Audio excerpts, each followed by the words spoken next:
नमस्कार, मैं हूं आपके साथ निधि वासंदानी। महाराष्ट्र के महानिर्णय में आपका बहुत बहुत स्वागत है। महाराष्ट्र के मुख्यमंत्री देवेंद्र फडणवीस और उप मुख्यमंत्री एकनाथ शिंदे ने मुंबई में orange gate marine drive tunnel project का शुभारंभ किया।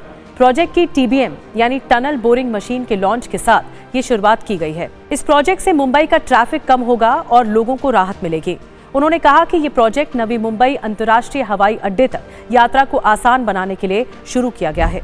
ये जो टनल है एक इंजीनियरिंग मार्वल है। करीब 2 टनल मिलाकर ये 9 किलोमीटर का होगा, लेकिन सिंगल स्पैन 3 किलोमीटर का होगा। और इस टनल में ये करीब 700 प्रॉपर्टीज के नीचे से जा रहा है। तो एक प्रकार से अर्बन टनल्स का ये एक इंजीनियरिंग मार्वल हम लोग तैयार कर रहे हैं। महाराष्ट्र के मुख्यमंत्री देवेंद्र फडणवीस ने नासिक नगर निगम के स्वच्छ गोदावरी बॉन्ड को मुंबई में नेशनल स्टॉक एक्सचेंज में ऑफिशियली लिस्ट किया।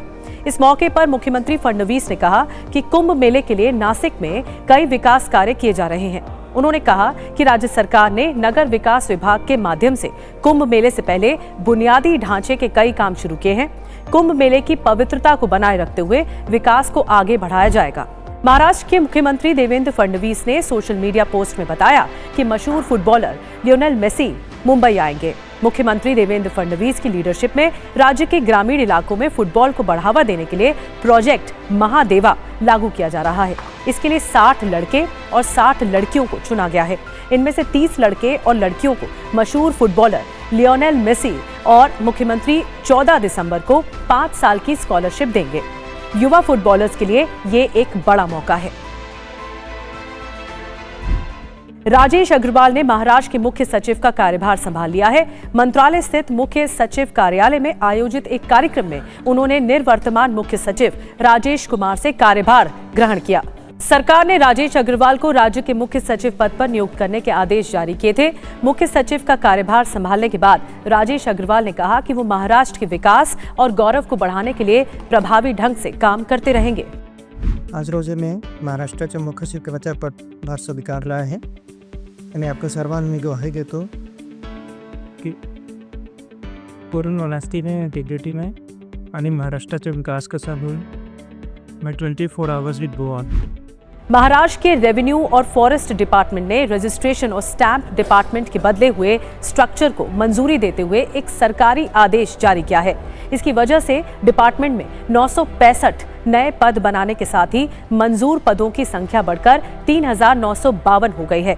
ये जानकारी रजिस्ट्रेशन के इंस्पेक्टर जनरल रविंद्र बिनवाड़े ने दी। रेवेन्यू मिनिस्टर चंद्रशेखर बावनकुले के निर्देशों को लागू करते हुए स्टैंप ड्यूटी और रजिस्ट्रेशन डिपार्टमेंट में 965 नई पोस्ट बनाई गई है। केंद्र सरकार के निर्देश के अनुसार महाराष्ट्र राजभवन का नाम बदलकर लोक भवन कर दिया गया है।